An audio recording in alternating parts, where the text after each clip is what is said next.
and welcome to all our viewers in Nigeria and around the world to News Cycle on Global TV.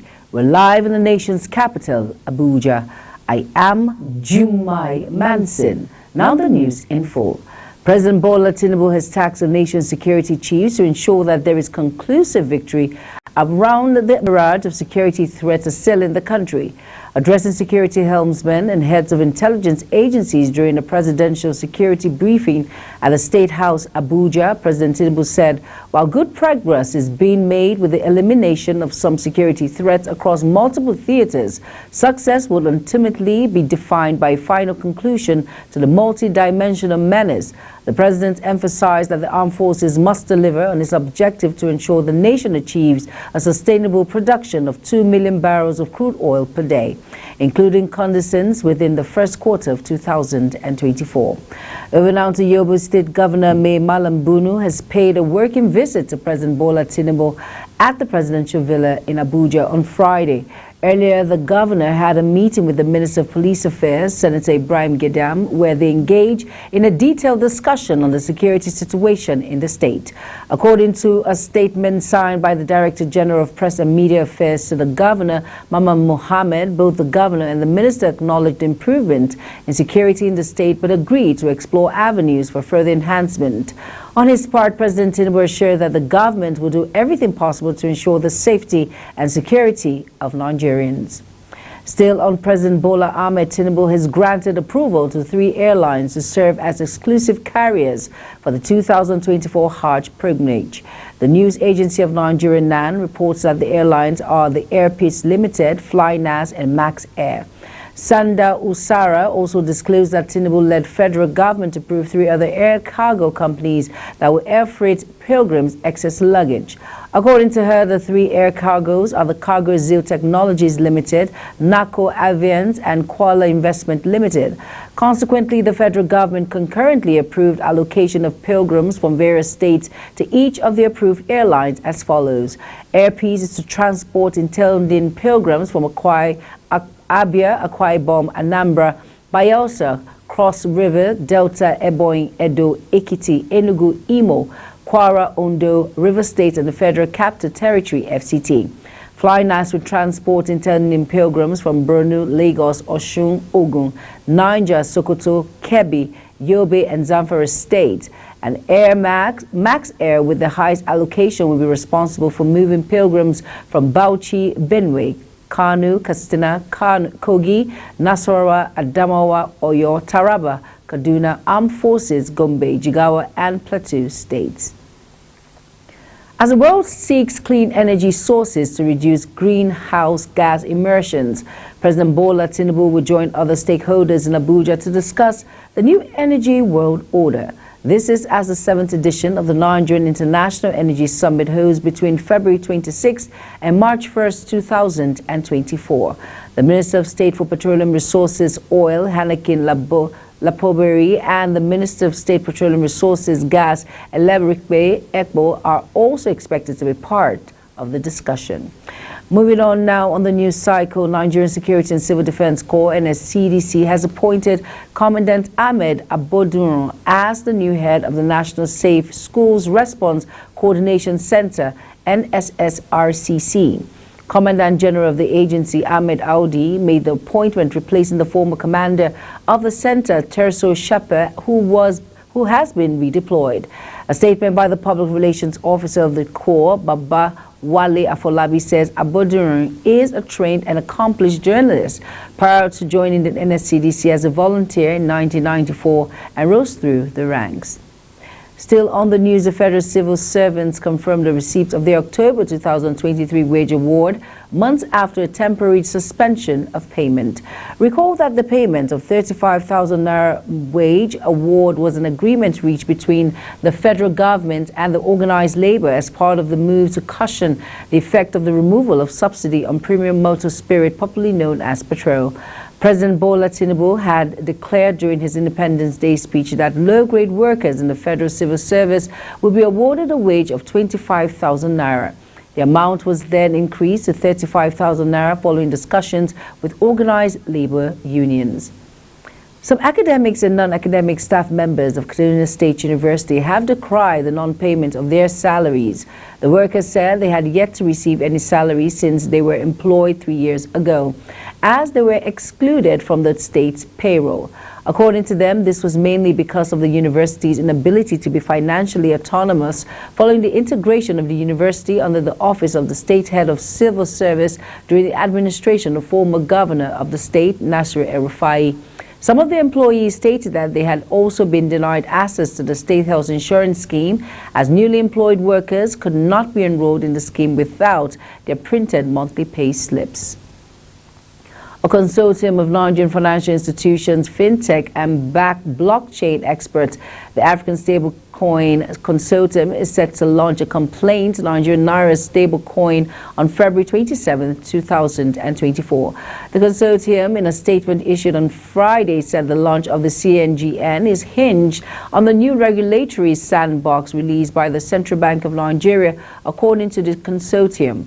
The CNGN stablecoin will revolutionize financial transactions through the project. The consortium said it is committed to enhancing secure and compliant financial interactions, revolutionizing the way people transact and engage with their money securely and seamlessly. The chairman of the Independent Corrupt Practices and Other Related Offences Commission is leading the partnership with the National Information Technology Development Agency to combat corruption and illicit financial flows with the use of technology.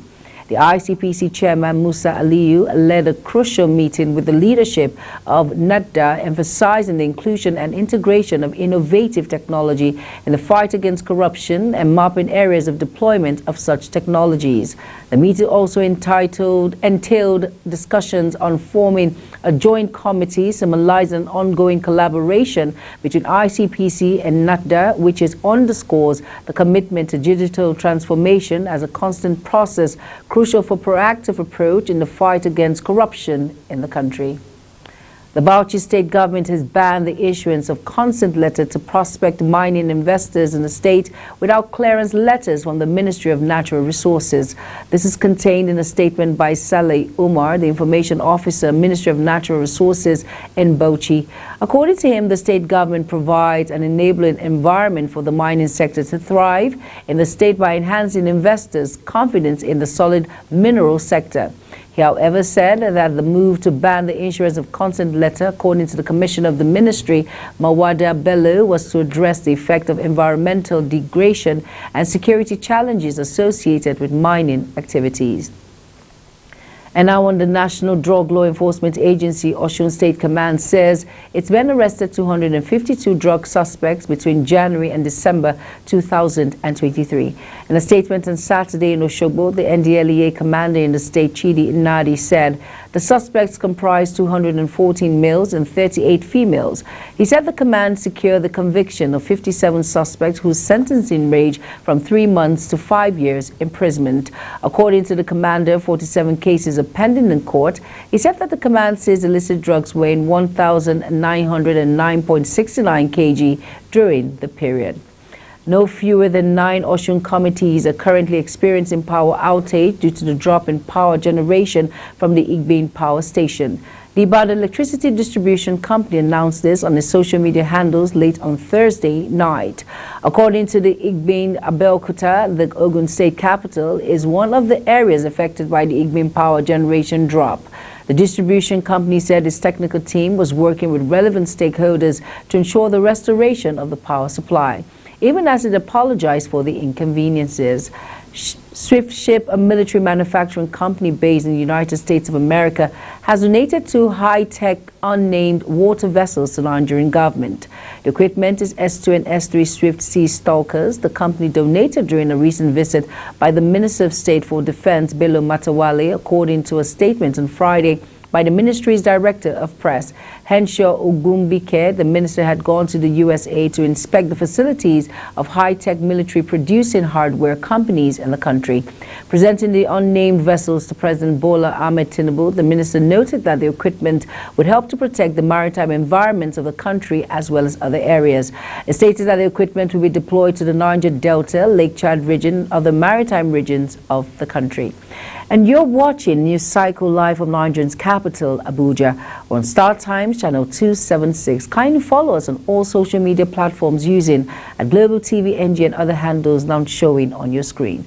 When News Cycle returns, the news continues shortly with details of these and more stories right after this break. Please stay with us.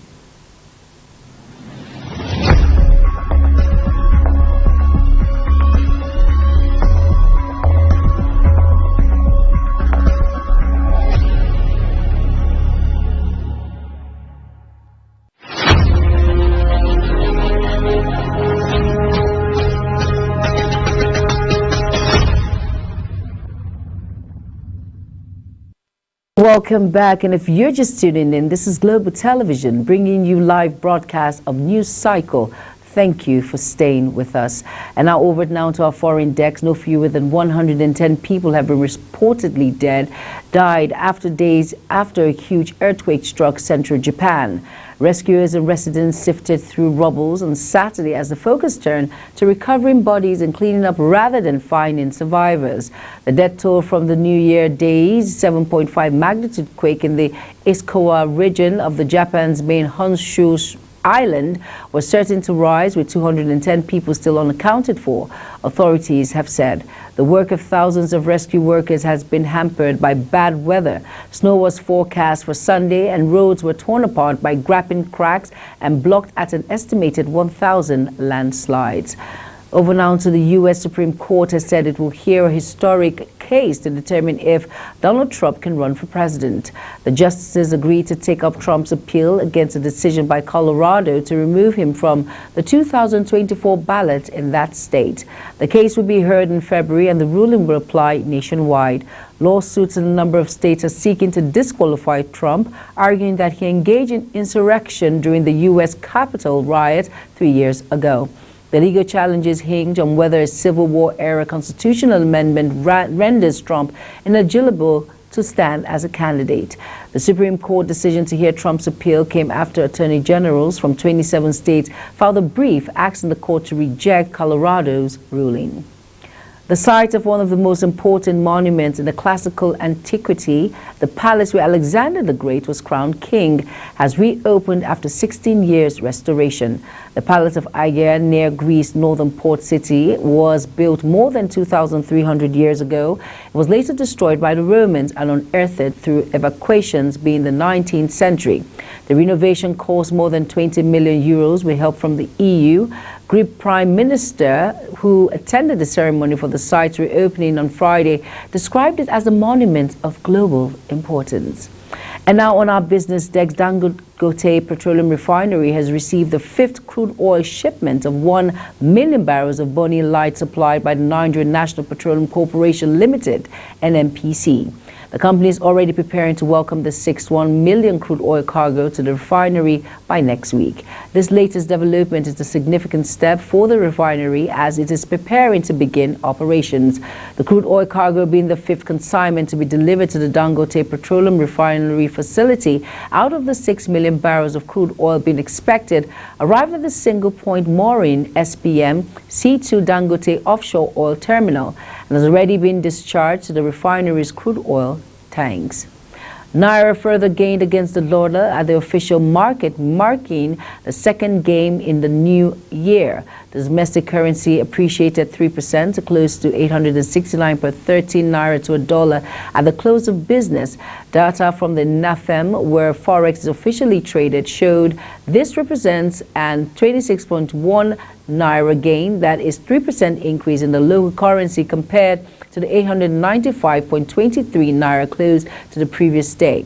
However, the Naira dropped at the Parrot Forex market, where Forex is sold unofficially. The exchange rate quoted at 1,255 Naira to a dollar, representing a 1.99% decline over what it closed the previous day, with peer-to-peer traders quoted around 1,231.70 Naira to a dollar. The dollar threat means speculative buying is likely to continue, with an increase in number of market participants taking long positions on the dollar while shorting the Naira. The Nigerian Midstream and Downstream Petroleum Regulatory Authority has sealed off illegal oil and gas stations in Taraba and Imo states. NMDPRA said its surveillance officers sealed a company identified as Siamo General Merchants Limited in Jalingo, Taraba state capital, for illegally engaging in the sale of liquefied natural gas. And on sports, Brazilian football legend and the first person to win the FIFA World Cup as both a player and coach, Mario Zagallo, has died at the age of 92. Zagallo was an instrumental figure as any in Brazil's rise to prominence as a global football power. Zagallo, who died on Friday, was the only surviving member of the Brazilian team that lifted the 1958 World Cup trophy, the country's first title, and one that eased the pain of the traumatic defeat by Hungary at the Maracana 8 years prior. While that memory remained vivid, Zagallo would do his utmost to relieve the anguish by leaving his fingerprints on the floor of Brazil's 5 World Cup triumphs. Still on sports, Nigerian midfielder Wilfred Ndidi will be out of action for at least 3 months due to muscle injury. According to Leicester City coach Enzo Maresca, it will take a long time before he fully recovers. The 27-year-old midfielder who missed the Foxes championship win over Huddersfield in New Year's Day was also withdrawn from Nigeria's African Cup of Nations squad and has since been replaced by Alhassan Yusuf in the squad. He is expected to miss 15 of Fox's remaining 20 leagues games this season. Ndidi has been a consistent performer for the Foxes this season, making 24 appearances in all competitions, scoring 4 goals and providing 6 assists. And that's it on News Cycle, and it came to you live from Nigeria's capital, Abuja. Remember, we're on Star Times channel 276. Kindly follow us across all social media platforms using that Global TV NG and other handles now showing on your screen. I am Jumai Manson. Thank you for watching. Good afternoon.